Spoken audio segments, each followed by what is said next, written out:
This is the fifth tutorial in the vertical shelving challenge using the VEX CTE robot arm. Hopefully, you figured out how to place all three of the game pieces on the green shelf by this point. As a result, this should be easy since we'll be using much of the same workflow for the red shelf.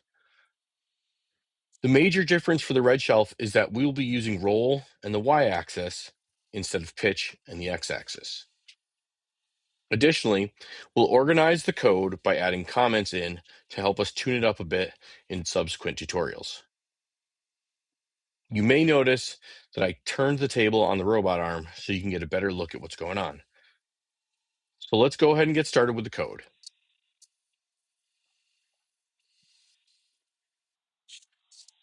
All right, so let's get started by reorganizing our code and adding in some comments that can help us make sense of things. All right, so we're gonna scroll down here and we're gonna go down, I'm gonna grab our comment block and I'm gonna bring that in. So the first thing I wanna mention is this is my green shelf code. All right, and that really starts when I turn on the magnet. Okay, and then next, I'm just going to grab that. Make sure you don't grab the text. Make sure you grab the corner of the block so you can copy and paste, and then get a new block. So at this point now, I want to go and I want to label my transition point. So my transition point is the point where it's safe to change orientation. There we go. All right, so where was that point? Where did I change my orientation? Well, I changed my orientation right here, right, when I changed my orientation to 87 degrees. So the point at which I did that was the block just before it. So I'm gonna grab this and drag this down and snap it in right there. All right, and if I look down at the bottom, you'll see I did it again at the same spot. So I'm gonna grab this, copy paste, and I'm gonna put this down here just before I change my pick. All right, so after that, right after I changed my pitch, I went over here, which is where I scored. All right, so I'm gonna grab this, I'm gonna copy and paste, drag this down here, put it after I change my pitch, and this was scoring.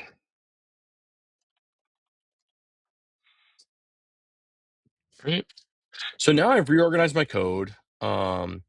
However, I really need to I really need to duplicate this so I can use it for scoring on the red shelf. In addition, just to kind of tidy things up and stow this away, I'm going to just make a custom block. So we've done this before. So this is going to be green shelf. And come down here, click OK. Set that over there. And I'm going to add all my green shelf code right there. Okay. And if you couldn't tell, based off of what I was just saying a minute ago, I'm going to make another block. And we're going to call this one red shelf.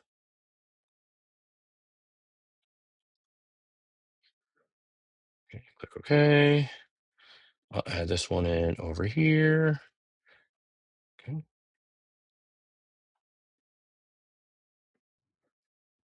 I'm going to zoom out a little bit on my code. And the reason I'm zooming out is because I'm going to take all of this, duplicate it, and snap it over here. Except I'm going to call this red shelf. I realize having the red shelf comment is a little redundant at this point. And that's fine. If you want to get rid of that comment block, it's as easy as grabbing it and then hitting delete on your keyboard. Um, so now what do we want to change? Well, our pickup positions are going to be different for one thing, right? So where we go to pick up, the Y is going to be different. All right, so what I want to do is I want to count for that. All right, so my Y position for the red shelf when I measured it was 205. Okay, and that's going to be the same for my pickup position right there. All right, so this whole thing right here is picking up the initial block. And then I'm going to go to scoring position. Well, my scoring position is going to be different for red. Okay. So in this case, when I'm scoring with red, my X is going to be 0 and my Y was going to be 150. And the height's going to be the same, right? Instead of using pitch, we said we're going to use roll for this one. So I'll set my roll to 87 degrees. Okay. When I go to scoring position, instead of X being 200, X is going to be 0 and Y is going to be 200.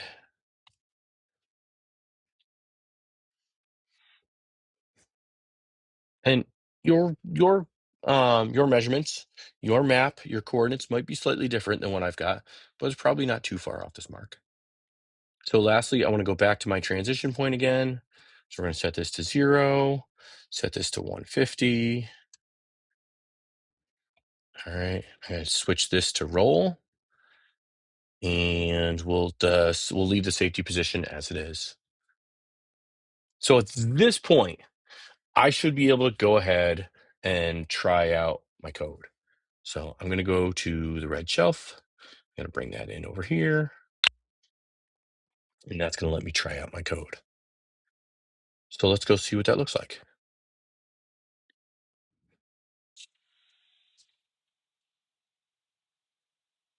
I don't know if you just saw that. It was quick, but it did hit the red shelf as it was going from the pickup up to the transition point. So as a result of what we just saw, what I decided was maybe I want a transition point that's not right in front of my shelf. So if I move my transition point out into the middle of my tile, instead of using an X of 0, I'll set it for an X of 150. All right. Now, my transition point is 150, 150 over here. I want to make sure I duplicate that down here as well to 150, 150 down here. Now, what that's going to mean is I'm not going to be in a good spot necessarily for scoring position. So I might have to put in another move just before I score. All right. Like a pre-scoring position. But we'll see how this looks and we'll give it a shot.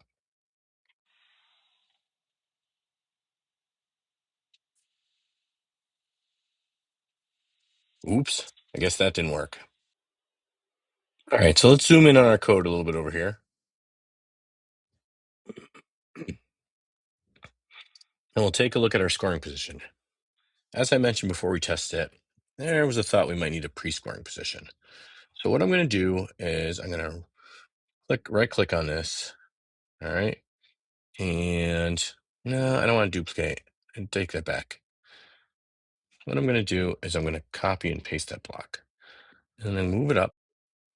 And instead of going to a scoring position, going right to the 200Y scoring position, I'm going to back that off to 150. All right. So what it's going to do is going to change its orientation. It's going to come over to this pre-scoring position, score it, release it, and then go back. So let's take a look and see how that works for us.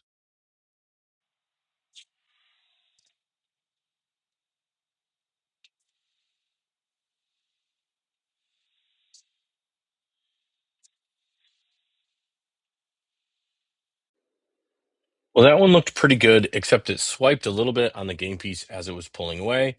So to get a clean release, what I want to do is I'm going to come up here to that pre-scoring point.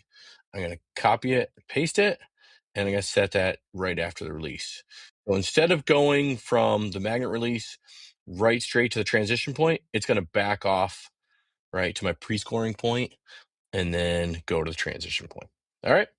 So that does it for this one.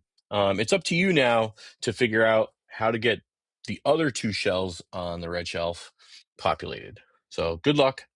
When you're done, post your code, post your video.